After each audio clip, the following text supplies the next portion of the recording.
So guys welcome to കോഡാവോ. അപ്പോൾ ഇന്ന് നമ്മളൊരു ചെറിയ കാര്യം പറയാനായിട്ട് വന്നിരിക്കുന്നത്. അപ്പോൾ നിങ്ങളെല്ലാവരും ഫൈവർ എന്നുള്ള പ്ലാറ്റ്ഫോം യൂസ് ചെയ്യുന്നതായിരിക്കും. ഒരു ഫ്രീലാൻസിങ് പ്ലാറ്റ്ഫോമാണ്. അപ്പോൾ ഇതിൻ്റെ ഡീറ്റെയിൽഡ് വീഡിയോ നമ്മൾ മുന്നിട്ടുണ്ട്, എങ്ങനെ ഗിഗ് ക്രിയേറ്റ് ചെയ്യാം, അതുപോലെ തന്നെ എങ്ങനെ അക്കൗണ്ട് തുടങ്ങാം എന്നുള്ളതൊക്കെ. സോ അത് കാണാനായിട്ട് നോക്കാം.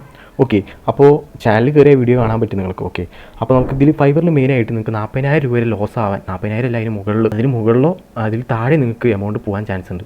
സോ നിങ്ങൾ ഈ ഒരു മിസ്റ്റേക്ക് എപ്പോഴും നോക്കി വയ്ക്കുക. അതൊരു സ്കാം രീതിയിലാണ് നടക്കുക. ഓക്കെ, അപ്പോൾ അതെന്ന് പറയുമ്പോൾ നമ്മുടെ ഫൈവറിൽ ഈ ഇൻബോക്സിൽ നമുക്ക് ഒരുപാട് മെസ്സേജ് നമ്മളൊരു ഗിഗ് പോസ്റ്റ് ചെയ്ത് കഴിഞ്ഞാൽ കാണാനായിട്ട് സാധിക്കും. അപ്പോൾ ഈ ഗിഗ് നമ്മൾ പോസ്റ്റ് ചെയ്യുമ്പോൾ ഇങ്ങനെ കുറേ മെസ്സേജ് വരും. അപ്പോൾ ഇതിലൊരു സസ്പീഷ്യസ് ആയിട്ടുള്ളൊരു ലിങ്കാണ് ഇവർ നമുക്ക് തരിക. ഓക്കെ, അപ്പോൾ അതിൽ കയറി ക്ലിക്ക് ചെയ്ത് കഴിഞ്ഞാൽ നിങ്ങൾക്ക് ഫൈവറിൻ്റെ ഒരു ഫേക്ക് വെബ്സൈറ്റിലോട്ടാണ് നിങ്ങൾ പോവുക. ഓക്കെ, അവിടെ പോയി കഴിഞ്ഞാൽ നിങ്ങൾക്ക് അവിടെ പേയ്മെൻറ്റ് ചെയ്യാനുള്ള ഓപ്ഷൻ കാണും. അതായത് നിങ്ങൾക്ക് ഓർഡർ സക്സസ് ആവുന്നില്ല അവർക്ക്. അതായത് നിങ്ങളുടെ ഒരു ഗിഗ് ഓർഡർ ചെയ്യാൻ അവർക്ക് കഴിയുന്നില്ല.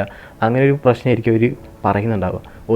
എന്നിട്ട് നിങ്ങളോട് പറയും ഈ ഒരു എമൗണ്ട് നിങ്ങൾ അടച്ചാൽ മാത്രമാണ് നിങ്ങൾക്ക് ആ ഒരു ഗിഗ് നമ്മൾ തിരിച്ച് തരും. അങ്ങനെയൊക്കെ നിങ്ങൾ കൺവിൻസ് ചെയ്യാനായിട്ട് മാക്സിമം നോക്കുക അവർ.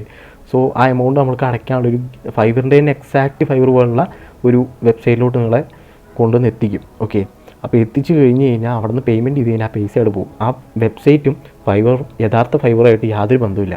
ഓക്കെ, അപ്പോൾ അത് നിങ്ങൾ നേരെ നോക്കണം. ഓക്കെ, അപ്പോൾ ഫൈവറിൻ്റെ ഹെൽപ്പ് സെൻറ്ററിൽ വന്നു കഴിഞ്ഞാൽ നിങ്ങൾക്ക് തീർച്ചയായിട്ടും നിങ്ങൾക്ക് അവിടെ കാണാനായിട്ട് സാധിക്കും. ഒരുപാട് അവർ സ്കാമൊക്കെ അവിടെ റിപ്പോർട്ട് ചെയ്യുന്നുള്ളതുകൊണ്ട് തന്നെ അതൊക്കെ അവെയർ ആയിരിക്കാൻ അവർ മാക്സിമം പറയുന്നുണ്ട്. ഓക്കെ, അപ്പോൾ അതൊക്കെ നിങ്ങൾക്ക് സമയം കിട്ടുമ്പോൾ ഒന്ന് ഫൈവർ ഹെൽപ്പ് സെൻറ്ററിൽ പോയിട്ട് വായിച്ച് നോക്കുക സ്കാമിനെ പറ്റിയിട്ട്. സോ ഇതെല്ലാവരെയും ഒന്ന് അവെയർ ചെയ്യുക എന്നുള്ളത് മാത്രമാണ് ഈ ഒരു വീഡിയോയിലൂടെ നമ്മൾ നോക്കിയത്. സോ അപ്പോൾ ഇങ്ങനെ ഫൈവറുമായിട്ട് ബന്ധപ്പെട്ട ഫ്രീലാൻസിങ്, അതുപോലെ തന്നെ ട്രേഡിങ്, അങ്ങനെയുള്ള കാര്യങ്ങൾക്കൊക്കെ ഡ്രോപ്പ് ഷിപ്പിംഗ്, അതിനൊക്കെ ഇൻട്രസ്റ്റ് ഉണ്ടെങ്കിൽ നിങ്ങൾക്ക് ഈ ചാനൽ സബ്സ്ക്രൈബ് ചെയ്യാം. സോ അടുത്തൊരു വീഡിയോ ആയിട്ട് വീണ്ടും കാണാം ഗൈസ്. ബൈ.